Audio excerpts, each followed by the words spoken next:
Hello friends, welcome to code learning. हमने जो पिछला वीडियो बनाया था ऑफलाइन एग्जाम क्वेश्चन पेपर के फॉर्मेट के बारे में, उसमें हमने कहा था कि आपको जो है किस क्वेश्चन पेपर के बारे में कैसा फॉर्मेट रहेगा वो जानना है तो प्लीज मुझे कमेंट कर दीजिए।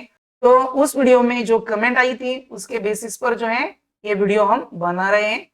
तो इस वीडियो में हम जो है रिलेशनल डेटाबेस, ये जो सब्जेक्ट है इसका क्वेश्चन पेपर का फॉर्मेट कैसा रहेगा, उसके बाद how to write the answer, आप जो है किस क्वेश्चन के आंसर जो है आपको कैसे लिखने हैं, how to solve the case studies, question paper में जो केस स्टडीज रहेंगी वो कैसे सॉल्व की जाएगी, और trick to carry the complete mark, आप जो भी आंसर लिखेंगे उसके जो है आपको कंप्लीट मार्क अगर कैरी करने हैं तो उसके बारे में जो भी ट्रिक है इस वीडियो में हम बताने वाले हैं। तो वीडियो जो है लास्ट तक जरूर देखें और आप सबसे रिक्वेस्ट है वीडियो को ज्यादा से ज्यादा लाइक और शेयर जरूर कीजिए। So let's begin the video.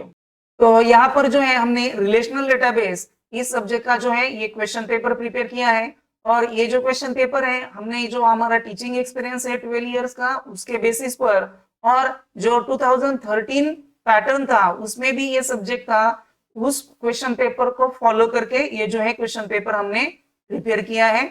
ये question paper as it is आपको यूनिवर्सिटी एग्जाम में आएगा ऐसा मैं नहीं कह सकता, क्योंकि ये जो है मैंने अपनी बेसिस पर जो है प्रिपेयर किया है।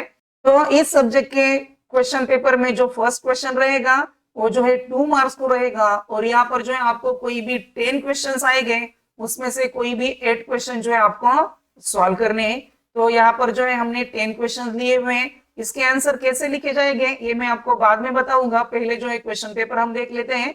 तो ये जो है इसमें क्वेश्चन 1 रहेगा और इसमें जो सब क्वेश्चन है वो जो है एबीसीडी इस फॉर्मेट में आपको रहेंगे। नेक्स्ट जो क्वेश्चन 2 है वो जो है आपको 4 मार्क्स के लिए रहेंगे, और इसमें जो है 5 क्वेश्चन दिए हुए होंगे उसमें से कोई भी जो है 4 क्वेश्चन जो है आपको सॉल्व करने पड़ेंगे। देन आपको क्वेश्चन नंबर 3 जो रहेगा वो रहेगा consider the following entities and their relationship, तो आपको कोई ना कोई रिलेशनशिप दी हुई होंगी और उसके बेसिस पर आपको जो है 5 क्वेश्चन जो है सॉल्व करने पड़ेंगे। तो यहाँ पर एग्जांपल के लिए मैंने जो रिलेशनशिप ली है वो है library and book, and relation between library and book is 1 to many। तो उसके बेसिस पर आपको जो है 5 क्वेश्चन दिए हुए होंगे उसमें से कोई भी जो है 4 क्वेश्चन जो है आपको यहाँ पर सॉल्व करने होंगे। तो यहाँ पर जो है 1 क्वेश्चन रहेगा प्रोसीजर का, then function, trigger, cursor and package, ऐसे जो है 5 क्वेश्चंस रहेंगे, और 5 में से आपको जो है कोई भी जो 4 क्वेश्चंस है आपको सॉल्व करने होंगे। देन नेक्स्ट जो क्वेश्चन 4 रहेगा उसमें भी आपको 5 क्वेश्चन दिए हुए होंगे केस स्टडी पर बेस, और उसमें से कोई भी जो है 4 क्वेश्चन जो है आपको सॉल्व करने पड़ेंगे। तो इसमें जो है जो पहले 2 क्वेश्चन रहते थे 2013 के पैटर्न में, उसमें जो है आपको कोई ना कोई ट्रांजैक्शन दी हुई होती थी, और उसमें जो है आपको 2 नॉन सीरियल शेड्यूल जो है प्रिपेयर करने पड़ते थे। ऐसे जो है 2 क्वेश्चंस रहते थे, जो फर्स्ट क्वेश्चन रहता था उसमें 2 ट्रांजैक्शंस रहती थी, और जो सेकंड क्वेश्चन है उसमें जो है 3 ट्रांजैक्शंस रहती है। देन नेक्स्ट जो क्वेश्चन सी और डी रहते हैं वो जो है लॉग बेस्ड प्रोटोकॉल पर रहते हैं, और इसमें भी आपको जो है केस स्टडी दी हुई होती है, और उसमें जो है आपको डेडलॉक आएगा या नहीं आएगा वो जो है फाइंड आउट करना होता है। तो ऐसे जो है 2 क्वेश्चंस रहते हैं आपको सी और डी, और जो ई क्वेश्चन है वो रहता है इमीडिएट अपडेट और डिफर्ड अपडेट टेक्निक पर बेस रहता है। और जो लास्ट क्वेश्चन है फिफ्थ, उसमें जो है आपको 3 क्वेश्चन दिए होंगे उसमें से कोई भी जो है 2 क्वेश्चंस आपको सॉल्व करने हैं, तो ये जो है 3 मार्क को क्वेश्चन रहेगा, और टोटल जो है इस क्वेश्चन को जो है 6 मार्क रहेंगे, और इसमें से 3 में से कोई भी 2 क्वेश्चन जो है आपको सॉल्व करने हैं। तो अभी जो हमने क्वेश्चन पेपर देखा उसमें जो है एक्सपेक्टेड आंसर कैसे लिखने होंगे ये जो है अब हम देखने वाले हैं। तो अभी हमने जो क्वेश्चन पेपर में फर्स्ट क्वेश्चन देखा था उसमें फर्स्ट क्वेश्चन है हमारा what is RDBMS and list the product of RDBMS. तो यहाँ पर जो है आपको आंसर जो लिखना है उसमें जो है आपको आरडीबीएमएस क्या है इसकी जो है डेफिनेशन लिखनी पड़ेगी, और आरडीबीएमएस के कोई भी जो है 2 प्रोडक्ट आप लिख दीजिए। आपको फर्स्ट चैप्टर में जो है बहुत सारे प्रोडक्ट के नाम है उसमें से कोई भी 2 जो है एटलीस्ट आपको यहाँ पर लिखने पड़ेंगे, तभी जो है आप 2 मार्क जो है कैरी कर पाएंगे। देन क्वेश्चन बी जो था डिफाइन ट्रांजेक्शन, तो यहाँ पर जो है आपको ट्रांजेक्शन की डेफिनेशन लिखनी है, यहाँ पर मैंने जो डेफिनेशन लिखी है वही आपको नहीं लिखनी है। आपको जो भी डेफिनेशन आती है, आपके टीचर ने जो भी पढ़ाई होगी, आपने जो प्रिपेयर की है वो डेफिनेशन यहाँ पर लिखी है। और आपको जो है कंप्लीट मार्क कैरी करने हैं, तो यहाँ पर जो है आप ट्रांजैक्शन जो है कैसे डिनोट की जाती है यहाँ पर लिखी है, it is denoted by capital T. तो जो है आप कंप्लीट मार्क जो है कैरी कर पाएंगे। देन नेक्स्ट क्वेश्चन था define the logs and types of log. तो यहाँ पर जो है आपको लॉग की डेफिनेशन लिखनी पड़ेगी। और लॉग को जो है टू टाइप्स है, share log and exclusive log. तो ये जो है टू टाइप्स लिखने पड़ेंगे। देन नेक्स्ट क्वेश्चन था डिफाइन अपग्रेडिंग एंड डाउनग्रेडिंग। तो यहाँ पर जो है अपग्रेडिंग और डाउनग्रेडिंग के जो है आपको डेफिनेशन लिखनी है। देन नेक्स्ट क्वेश्चन था what is schedule and types of schedule. तो यहाँ पर जो शेड्यूल है उसकी आपको डेफिनेशन लिखनी है। देन आपको शेड्यूल के जो टू टाइप्स है, serial schedule and non serial schedule, ये जो है यहाँ पर लिखने पड़ेंगे। देन नेक्स्ट क्वेश्चन था डिफाइन रीडू एंड अंडू। तो यहाँ पर जो है रीडू और अंडू ये जो ऑपरेशन है इसकी जो है आपको डेफिनेशन लिखनी पड़ेगी।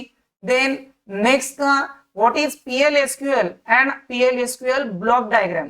तो यहाँ पर जो है PL/SQL क्या है उसका जो है फुल फॉर्म आपको यहाँ पर लिखना है। और PL/SQL की ब्लॉक डायग्राम जो है यहाँ पर आपको ड्रॉ करनी पड़ेगी। उसमें जो है टोटल 4 सेक्शन रहते हैं, header section, declaration section, execution section and exception section. तो ये ब्लॉक डायग्राम आपको यहाँ पर ड्रॉ करनी पड़ेगी। देन नेक्स्ट क्वेश्चन था list the types of failure. तो आपको जो है यहाँ पर फेल्यूर के टाइप की लिस्ट लिखनी है। तो यहाँ पर जो है 3 टाइप्स है फेल्यूर के, transaction failure, system crash and disk failure. तो ये जो है यहाँ पर आपको लिखने पड़ेंगे। नेक्स्ट जो था व्हाट इज टाइम्स टाइम। तो टाइम्स टाइम की जो है यहाँ पर आपको डेफिनेशन लिखनी है। और टाइम्स टाइम कैसे डिनोट किया जाता है वो आपको यहाँ पर लिखना पड़ेगा। It is denoted by capital TS। Next जो क्वेश्चन था उसमें आपको पूछे थे एडवांटेजेस ऑफ कॉन्करेंट एग्जीक्यूशन। तो यहाँ पर जो है आपको कोई भी 4 एडवांटेजेस लिखने पड़ेंगे कॉन्करेंट एग्जीक्यूशन के, क्योंकि हर एक एडवांटेज के लिए जो है हाफ मार्क ही मिलने वाला है। तो जो है 4 एडवांटेज आपको यहाँ पर लिखने पड़ेंगे। तो अभी जो हमने सारे आंसर देखे वो जो है आपको क्वेश्चन जो 1 था जो आपको 2 मार्क्स के लिए पूछा जाता है, तो उसके आंसर कैसे लिखने हैं ये अब हमने देखे। तो यहाँ पर जो भी क्वेश्चन हो गए उसमें आपको क्या याद रखना है, अगर आपको किसी भी क्वेश्चन की सिर्फ डेफिनेशन पूछी गई तो यहाँ पर जो है डेफिनेशन और उसके साथ कोई ना कोई 1 सेंटेंस जो है आप एक्स्ट्रा ऐड कर दीजिए। अगर आपको डिफाइन में 2 डेफिनेशन पूछी है तो सिर्फ वही डेफिनेशन लिखिए। अगर आपको इस टाइप का क्वेश्चन रहेगा what is schedule and list type of schedule, तो यहाँ पर जो है आपको शेड्यूल के डेफिनेशन लिखने के लिए 1 मार्क है और उसके टाइप्स लिखने के लिए जो है 1 मार्क रहेगा। तो इस तरीके से जो है मार्क का डिस्ट्रीब्यूशन रहेगा। और अगर आपको कंप्लीट मार्क कैरी करने हैं तो इस टाइप के जो है आपको आंसर लिखने पड़ेंगे।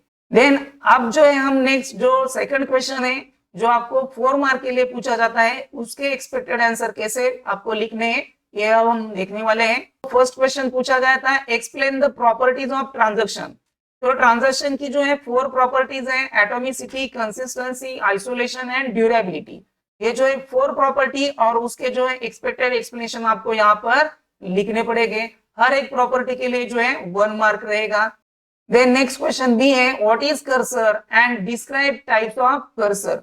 तो यहाँ पर जो है आपको कर्सर की डेफिनेशन लिखनी पड़ेगी, उसके लिए जो है 1 मार्क है। उसके बाद जो है आपको कर्सर के 2 टाइप्स लिखने पड़ेंगे, इम्प्लिसिट कर्सर और एक्सप्लिसिट कर्सर। ये जो 2 टाइप्स है 1 मार्क कैरी करेंगे, यानी 3 मार्क का काम हो गया।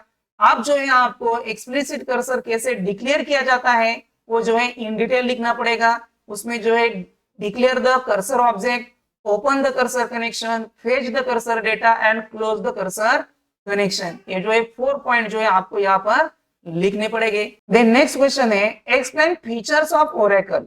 जो आपका फर्स्ट चैप्टर है उसमें जो है आपको 4-5 टाइप्स के जो है प्रोडक्ट दिए हैं RDBMS के, और हर एक प्रोडक्ट के जो है फीचर दिए हुए हैं। उसमें से एक क्वेश्चन जो है आपको यहाँ पर जो है पूछा जाने वाला है। तो यहाँ पर जो है आपको ओरेकल के फीचर्स पूछे गए हैं।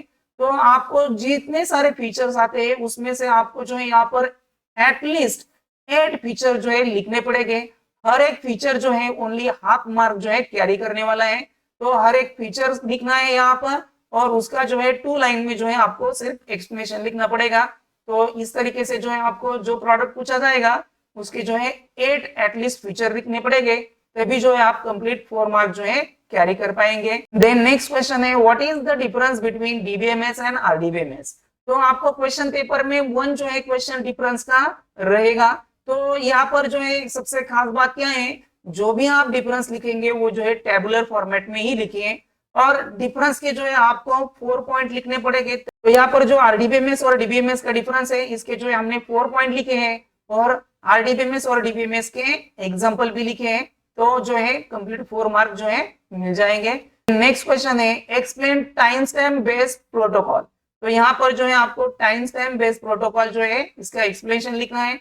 तो सबसे पहले टाइम स्टैम्प बेस्ड प्रोटोकॉल क्या होता है वो आपको लिखना पड़ेगा। उसके बाद टाइम स्टैम्प ऑर्डरिंग प्रोटोकॉल जो है उसके जो रूल्स हैं वो जो है आपको यहाँ पर लिखने पड़ेंगे और जो भी आप आंसर लिखेंगे जो है पॉइंट वाइज लिखिए, तभी जो है आप मार्क्स कैरी कर पाएंगे। तो ये जो है हमारा क्वेश्चन नंबर 2 हो गया। इसमें से कोई भी जो है आपको 4 क्वेश्चन के जो है आंसर लिखने हैं। देन जो क्वेश्चन 3 है उसके हम कैसे आंसर लिखने वाले हैं ये देखने वाले हैं। तो यहाँ पर जो हमें रिलेशनशिप दी हुई है वो है 1 to many टाइप की और वहां पर जो टेबल दिए हुए हैं वो है लाइब्रेरी एंड बुक। तो ये जो 5 क्वेश्चन है उसमें से कोई भी 4 क्वेश्चन जो आपको सॉल्व करने पड़ेंगे उस क्वेश्चन के जो है आपको आउटपुट लिखने पड़ेंगे। तो उसके आउटपुट जो है आपको लिखने हैं तो आपको क्या करना पड़ेगा, तो जो भी आपको टेबल दिए हुए होंगे क्वेश्चन पेपर में वो टेबल जो है आपको ड्रॉ करने पड़ेंगे। आप जो है क्रिएट टेबल इंसर्ट टेबल की क्वेरी नहीं लिखेंगे तो भी चलेगा, डायरेक्टली एटलीस्ट आपको जो है टेबल ड्रॉ करने पड़ेंगे, तभी जो है आप उन क्वेश्चन के जो है आउटपुट लिख पाएंगे। तो आपको जो है यहाँ पर लाइब्रेरी एंड बुक टेबल बनाने पड़ेंगे। तो यहाँ पर जो है मैंने लाइब्रेरी एंड बुक टेबल बनाया हुआ है।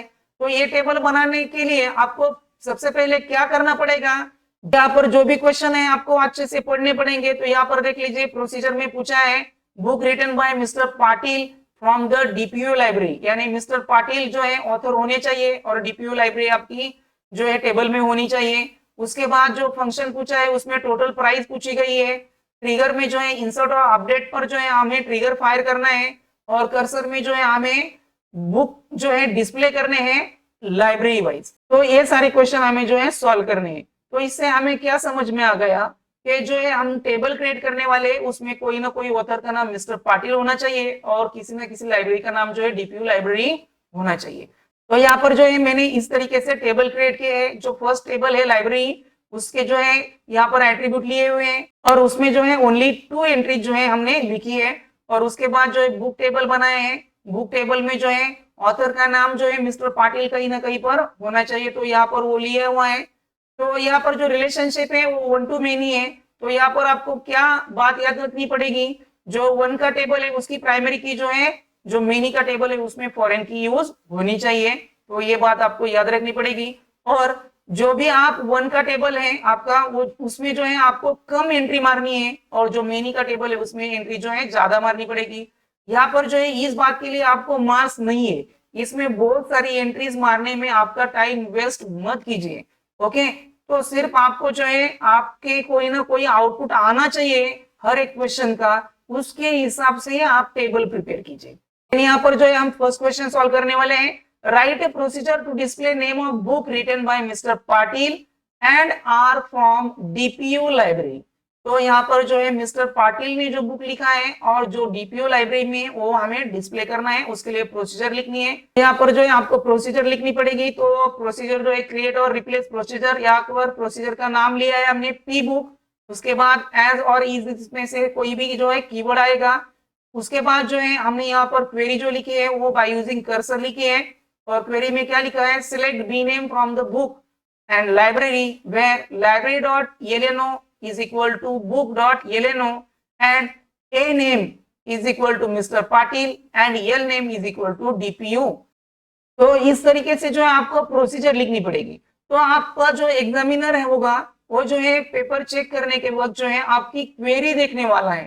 तो इसमें आपको क्या खास बात याद रखनी है, जो भी क्वेश्चन पूछा गया है उसके हिसाब से आपकी क्वेरी जो है एक्यूरेट होनी चाहिए। इस तरीके से आपने जो है प्रोसीजर टोटल लिखी तो आपको जो है 3 मार्क्स मिलेंगे। ओके, तो उसके बाद जो है आपको उसका आउटपुट लिखना पड़ेगा। तो यहाँ पर देख लीजिए प्रोसीजर क्रिएटेड ऐसा मैसेज लिखिए, उसके बाद जो है आपको इसे एग्जीक्यूट करना है। तो प्रोसीजर कैसे एग्जीक्यूट की जाती है, by using the execute keyword. Execute keyword लिखा है यहाँ पर एग्जीक्यूट और प्रोसीजर का नाम। तो उसके बाद जो है यहाँ पर आउटपुट डिस्प्ले हो रहा है बी नेम, यानी बुक का नेम डिस्प्ले हो रहा है वेब टेक। ओके, तो इस तरीके से जो है आप आंसर लिखेंगे, तभी जो है आप कंप्लीट 4 मार्क जो है कैरी कर पाएंगे। देन नेक्स्ट बी क्वेश्चन है, write a function which will accept publication name from the user and display total price of book of that publication। तो यहाँ पर क्या करना है, आपको वन फंक्शन राइट करना है जिसमें पब्लिकेशन का नेम जो है यूजर से हमें एक्सेप्ट करना है।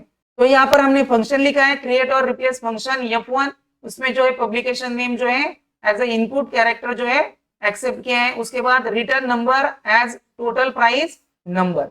उसके बाद जो है बिगिन सेक्शन में हमें क्वेरी लिखनी है। आपका पेपर जो भी एग्जामिनर चेक कर रहा होगा वो क्या करेगा, तो ये क्वेरी ही देखने वाला है, तो आपको जो है क्वेरी जो है एक्यूरेट लिखनी पड़ेगी। यहाँ पर जो है हमें टोटल प्राइस जो है यूजर को रिटर्न करनी है। तो यहाँ पर जो है select sum price into total price from book and library where जो है प्राइमरी की और फॉरेन की का मैचिंग और रिटर्न टोटल प्राइस। इसके बाद जो है स्लैश और हमारा यहाँ पर फंक्शन क्रिएट हो गया। इतना लिखने के बाद जो है आप 3 मार्क कैरी करेंगे। उसके बाद जो है आपको फंक्शन कॉल करना है। तो फंक्शन कॉल कैसे किया जाता है, सिलेक्ट F1, इसमें जो है हमें कोई ना कोई पब्लिकेशन का नेम जो है पास कर रहा है। तो यहाँ पर मैंने निराली पब्लिकेशन जो है पास किया है फ्रॉम ड्वेल। तो जो है यहाँ पर जो फंक्शन कॉल हो जाएगा, तो आउटपुट आ गया है टोटल प्राइस इक्वल टू 270। ये जो है हमारे टेबल के हिसाब से आया है। आपने टेबल में जो भी डेटा लिया होगा उसके हिसाब से जो है आपको यहाँ पर टोटल प्राइस लिखनी पड़ेगी। देन नेक्स्ट क्वेश्चन सी है, write a trigger which will fire before insert और update on book having price less than और इक्वल टू 0। तो यहाँ पर जो है आपको ट्रिगर राइट करना है और ट्रिगर जो है बिफोर ट्रिगर राइट करना है। ओके, जो यहाँ पर वर्ड जो होगा बिफोर आफ्टर, ये जो है आप अच्छे से देख लीजिए, क्योंकि आपको जो है आंसर में जो है वो वर्ड आया है या नहीं है, ये जो है आपका एग्जामिनर जरूर चेक करेगा। तो यहाँ पर देख लीजिए ट्रिगर लिखा है क्रिएट और रिप्लेस ट्रिगर, ट्रिगर का नाम लिया है MK। यहाँ पर जो है बिफोर इंसर्ट और अपडेट, ये जो है क्वेश्चन में आया है, ये जो है यहाँ पर देखा जाएगा। और किस टेबल पर लिखना है आपको, तो बुक टेबल पर। ओके, प्राइस जो है लेस देन 0 नहीं होनी चाहिए और कोई ना कोई एरर जो है आपको यहाँ पर राइज करनी है। तो इस तरीके से आपको जो है ट्रिगर लिखना पड़ेगा। उसके बाद ट्रिगर क्रिएटेड मैसेज आना चाहिए और उसके बाद इसका आउटपुट चेक करने के लिए हमें क्या करना पड़ेगा, कोई ना कोई इंसर्ट और अपडेट की रॉन्ग क्वेरी लिखनी पड़ेगी, तभी जो है इस ट्रिगर का हमें आउटपुट शो होगा। तो यहाँ पर इंसर्ट की क्वेरी लिखी है और यहाँ पर जो बुक की प्राइस है वो 0 डाल दी है। तो यहाँ पर एरर आ गई है, एरर एट लाइन 1, और आपने जो भी एरर लिखी होगी वही एरर यहाँ पर लिखिए। इस तरीके से आप आंसर लिखेंगे, तभी जो है आप कंप्लीट 4 मार्क जो है कैरी कर पाएंगे। देन नेक्स्ट क्वेश्चन डी है, write a cursor which will display library wise book detail. तो यहाँ पर जो है लाइब्रेरी वाइज बुक डिटेल जो है आपको डिस्प्ले करनी है। तो यहाँ पर भी एग्जामिनर जो है आपकी क्वेरी ही देखने वाला है। तो यहाँ पर जो भी आपको सिलेक्ट करने हैं वो सिलेक्ट स्टेटमेंट में आएंगे। ओके, उसके बाद वेयर क्लॉज में आपकी प्राइमरी की और फॉरेन की मैचिंग होगी। और ये इस क्वेरी में जो है आपको लाइब्रेरी वाइज डिस्प्ले करना है, तो ऑर्डर बाय क्लॉज यूज करना है बाय लाइब्रेरी नेम। तो इस तरीके से जो है आपको क्वेरी लिखनी पड़ेगी, इसमें जो भी डेटा फेच होगा वो जो है आपको डिस्प्ले करना पड़ेगा। तो इस तरीके से आपको कर्सर लिखना पड़ेगा और इसका जो है आउटपुट डिस्प्ले करना पड़ेगा। और नेक्स्ट जो क्वेश्चन रहेगा आपको वो जो है पैकेज पर बेस रहेगा। तो मेरे हिसाब से आप जो है पहले जो 4 क्वेश्चंस हो गए, प्रोसीजर, फंक्शन, ट्रिगर और कर्सर, वही जो सॉल्व कीजिए, क्योंकि जो पैकेज का प्रोग्राम होता है उसकी लेंथ जो है ज्यादा रहती है, उसे जो है आपको एक्स्ट्रा टाइम लगेगा लिखने के लिए। तो यहाँ पर जो 4th क्वेश्चन है इसमें फर्स्ट केस स्टडी है, consider the following transaction, find out the non serial schedule serializable to serial schedule. तो यहाँ पर जो है कोई ना कोई आपको जो है शेड्यूल दिया हुआ होगा, उसके बेसिस पर आपको क्या करना है कि 2 नॉन सीरियल शेड्यूल लिखने हैं जिसका वर्किंग जो है सीरियल शेड्यूल के जैसा होना चाहिए। तो इसका आंसर लिखने के लिए आपको क्या करना पड़ेगा, तो सबसे पहले जो है आप इसमें जो ट्रांजैक्शन है वही ट्रांजैक्शन के लिए जो है यहाँ पर टेबल ड्रॉ कर लीजिए। यहाँ पर जितनी इंस्ट्रक्शन है उतनी इंस्ट्रक्शन जो है आपकी आंसर में भी होनी चाहिए। तो यहाँ पर कितनी इंस्ट्रक्शन है हम काउंट कर लेते हैं, 1 2 3 4 5 6 7 8 9 10। तो हमारे आंसर में भी कितने लाइन होने चाहिए, 10 लाइन होनी चाहिए। ये जो है हम क्रॉस वेरीफाई करने वाले हैं। तो इस तरीके से जो है आप नॉन सीरियल शेड्यूल लिखेंगे तो जो है 1 मार्क आप कैरी करेंगे।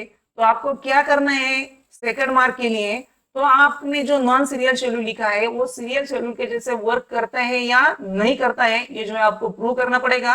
तो उसके लिए जो है आपको प्रेसिडेंस ग्राफ ड्रॉ करना पड़ेगा। तो यहाँ पर T1 एंड T2 ट्रांजेक्शन लिए हैं और इसमें जो कॉमन जो डेटा रीड किया जाता है वो है R। तो यहाँ पर जो है T2 ने राइट करने के बाद T1 जो है रीड करता है। तो यहाँ पर जो है 1 एरो ड्रॉ किया है फ्रॉम T1 टू T2। तो यहाँ पर आपको नीचे लिखना पड़ेगा the above precedence graph is acyclic. यहाँ पर जो है असाइक्लिक जो आप लिखेंगे उसके नीचे जो है अंडरलाइन कर लीजिए। Hence given non serial schedule is serialisable. Serialisable के यहाँ पर जो है आप अंडरलाइन कर लीजिए, तभी जो है आप 2 मार्क कैरी करवाएंगे। इसी तरीके से आपको जो है सेकंड नॉन सीरियल शेड्यूल लिखना पड़ेगा और इसका भी आपको प्रेसिडेंस ग्राफ ड्रॉ करना है और ये भी शेड्यूल जो है असाइक्लिक है या नहीं है प्रूव करना है। अगर असाइक्लिक हुआ तो भी जो है आपका शेड्यूल जो है सीरियल शेड्यूल के जैसा वर्क करेगा। तो अभी जो है आप जो है कंप्लीट 4 मार्क जो है कैरी कर पाएंगे। तो आपको क्या करना है 4 मार्क कैरी करने के लिए, तो जो है नॉन सीरियल शेड्यूल लिखना है, उसके बाद उसका प्रेसिडेंस ग्राफ ड्रॉ करना है और प्रेसिडेंस ग्राफ में साइकिल नहीं है यानी असाइक्लिक है ये जो है प्रूव करना है, तभी जो है आप कंप्लीट 4 मार्क जो है कैरी कर पाएंगे। तो इस तरीके से जो है ए और बी 2 क्वेश्चंस आपको रहेंगे। तो यहाँ पर जो है 1 क्वेश्चन मैंने कैसा सॉल्व किया है उसी तरीके से जो है ये बी क्वेश्चन आप सॉल्व कर लीजिए। देन नेक्स्ट सी क्वेश्चन रहेगा the following is the list of event in an interleaved execution of T1 T2 T3 T4 assuming 2PL is there a deadlock, if yes which transaction are involved। तो आपको जो भी set दिया हुआ है तो उसमें आपको क्या करना है, उस ट्रांजैक्शन में डेडलॉक आता है या नहीं आता है ये जो है आपको फाइंड आउट करना है। अगर आता होगा तो कौन कौन से ट्रांजैक्शन में डेडलॉक आता है ये जो है आपको लिखना है। तो इस तरीके से जो है आपको पेपर में ट्रांजैक्शन दिए हुए होंगे, तो ये जो है जो ट्रांजैक्शन दी हुई है वो जो है आपको इस तरीके से जो है टेबल में लिखनी है। ओके, और उसके बाद इसके बेसिस पर आपको जो है वेट फॉर ग्राफ जो है ड्रॉ करना पड़ेगा। तो ये जो ट्रांजैक्शन हमने लिखी है उसके बेसिस पर ये जो है वेट फॉर ग्राफ यहाँ पर हमने ड्रॉ किया है और इस वेट फॉर ग्राफ में कोई भी साइकिल फॉर्म नहीं होती है। तो इस वेट फॉर ग्राफ जो है असाइक्लिक है, तो ये जो है हमें यहाँ पर लिखना पड़ेगा in the above wait for graph there is no cycle hence there is no deadlock. यहाँ पर जो नो साइकिल लिखा है उसके नीचे अंडरलाइन होनी चाहिए और नो डेडलॉक लिखा है उसके नीचे जो है अंडरलाइन होनी चाहिए। तो इस तरीके से जो आप कंप्लीट 4 मार्क जो है कैरी कर पाएंगे।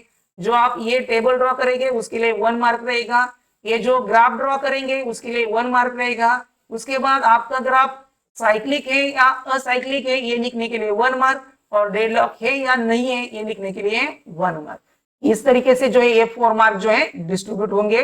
ओके, देन नेक्स्ट क्वेश्चन भी सेम उसी तरीके से रहेगा जो हमने सी में देखा था उसी टाइप का रहेगा। इसमें भी आपको डेडलॉक है या नहीं है फाइंड आउट करना है, तो इसमें भी आपको टेबल ड्रॉ करना पड़ेगा। तो यहाँ पर देख लीजिए आपको टेबल ड्रॉ करने के लिए सबसे खास बात क्या याद रखनी पड़ेगी, तो इसमें कोई ना कोई जो है चेंज किया हुआ रहता है। तो यहाँ पर देख लीजिए T4 ट्रांजेक्शन पहले दी हुई है और T3 जो है बाद में दी हुई है। तो इस तरीके से कोई ना कोई मॉडिफिकेशन किया हुआ होगा।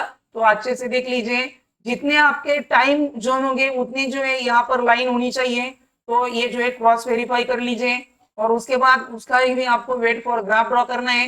तो इस वेट फॉर ग्राफ में क्या होता है, तो यहाँ पर देख लीजिए T1 T3 एंड T4 में जो है साइकिल फॉर्म हो रही है। तो यहाँ पर जो है आपको लिखना पड़ेगा in the above wait for graph there is a cycle among T1 T3 and T4 hence there is a deadlock. तो इस तरीके से जो है आपको आंसर लिखना पड़ेगा। तो अगर आपको यूनिवर्सिटी क्वेश्चन पेपर में इस टाइप की 2 केस स्टडीज रहेगी तो 1 केस स्टडी में जो है डेडलॉक नहीं होगा और 1 केस स्टडी में जो है जरूर डेडलॉक होगा। और इस क्वेश्चन में जो लास्ट क्वेश्चन रहेगा ई, इसमें भी आपको क्या करना है, जो सिस्टम क्रैश हो गई तो उसके बाद जो है if immediate update with checkpoint technique is used, what will be the recovery procedure? यहाँ पर जो है आपको इमीडिएट अपडेट रह सकता है या फिर डिफर्ड अपडेट टेक्निक रह सकती है। यहाँ पर जो है क्वेश्चन में आप अच्छे से देख लीजिए, इमीडिएट अपडेट है या डिफर्ड अपडेट है। जो भी अपडेट टेक्निक आपको यहाँ पर पूछी गई है उस हिसाब से आपको आंसर लिखना पड़ेगा। तो इसके आंसर में क्या क्या आना चाहिए, तो इस केस स्टडी में क्या हुआ है, द 12th लॉग एंट्री में जो है एम्बिगुअस हुई है क्योंकि ओनली कमिट स्टेटमेंट आया है। इस ट्रांजैक्शन का कमिट स्टेटमेंट है वो स्पेसिफाई नहीं किया गया, तो यहाँ पर जो है वन एरर है, तो ये हो गया first point. Then second point है transaction T1 commit before the check point, hence T1 need not be redone, तो T1 ट्रांजैक्शन रिडन नहीं करनी है, ये second point. Transaction T2 commit after the check point, hence T2 to be redone, तो ये हो गया third point. And transaction T3 does not commit before the system crash, hence T3 need to be undone. तो यहाँ पर जो है कौन कौन सी ट्रांजैक्शन रिडन करनी पड़ेगी और कौन कौन सी ट्रांजैक्शन अनडन करनी पड़ेगी, ये जो है इमीडिएट अपडेट टेक्निक में आपको लिखना पड़ेगा। देन लास्ट जो फिफ्थ क्वेश्चन रहता है आपको शॉर्ट नोट का, तो इसमें जो है आपको कोई भी 3 में से 2 शॉर्ट नोट जो है आपको लिखनी है। तो यहाँ पर जो शॉर्ट नोट हमने क्वेश्चन पेपर में पूछी थी वो जो है सीरियलाइजेबिलिटी, तो यहाँ पर जो है आपको सीरियलाइजेबिलिटी के बारे में लिखना है।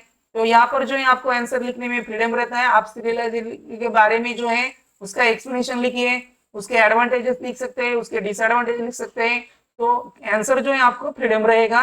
तो यहाँ पर जो है सीरियलाइजेबिलिटी क्या है ये लिखा है, उसके बाद जो है उसके जो 2 टाइप्स है, view serialisability and conflict serialisability, ये जो है यहाँ पर लिखा है। तो यहाँ पर जो है आपको इसके 3 मार्क जो है कैरी करने हैं, तो एटलीस्ट आपके आंसर में जो है 3 मेन पॉइंट होने चाहिए, तभी आप जो है इसके 3 मार्क जो है कैरी कर पाएंगे। देन नेक्स्ट जो क्वेश्चन था question b, log based recovery, तो यहाँ पर जो है आपको लॉग बेस्ड रिकवरी क्या है उसका एग्जाम्पल लिखा है, और जो लॉग बेस्ड रिकवरी है उसकी जो है 2 टेक्निक्स है, deferred database modification and immediate database modification, ये जो है 2 टेक्निक्स यहाँ पर लिखनी पड़ेगी। और लास्ट क्वेश्चन जो था हमारा क्वेश्चन सी, डेडलॉक, तो यहाँ पर डेडलॉक क्या है ये आपको लिखना पड़ेगा, और डेडलॉक प्रिवेंशन, डेडलॉक डिटेक्शन और डेडलॉक रिकवरी, ये जो इसमें 3 पॉइंट्स आते हैं और उसका जो है एक्सप्लेनेशन आपको लिखना पड़ेगा। तो रिलेशनल डेटाबेस इस सब्जेक्ट के क्वेश्चन पेपर में जो है आपको इस टाइप के जो है क्वेश्चन पूछे जा सकते हैं। ये जो है फिर से मैं आपको बता रहा हूँ, ये जो क्वेश्चन पेपर हमने प्रिपेयर किया है ये जो है हमने प्रीवियस ईयर के जो क्वेश्चन पेपर थे 2013 पैटर्न के, उसके बेसिस पर और जो हमारा टीचिंग का एक्सपीरियंस है उसके बेसिस पर प्रिपेयर किया है। As it is question paper आपको यूनिवर्सिटी एग्जाम में रहेगा ऐसा मैं कह नहीं सकता, लेकिन जो क्वेश्चन का फॉर्मेट रहेगा वो इस टाइप का ही रहेगा। तो यहाँ पर जो है हमने किस टाइप में आपको आंसर लिखने हैं, अगर आपको कंप्लीट मार्क कैरी करने हैं तो कौन सी ट्रिक यूज करनी पड़ेगी आपको, ये सारे जो है इन डिटेल हमने इस वीडियो में आपको बताया है। अगर आपको किसी अनदर सब्जेक्ट के क्वेश्चन पेपर के बारे में भी आप जानना चाहते हैं तो प्लीज मुझे कमेंट कर दीजिए। अगर आप जो है चैनल पर पहली बार आए होंगे तो प्लीज चैनल को सब्सक्राइब कर लीजिए और बेल आइकॉन जरूर प्रेस कीजिए, जिससे कि हमारे चैनल पर जो भी अपडेट होगा वो सबसे पहले आप तक पहुंच सके। Thank you.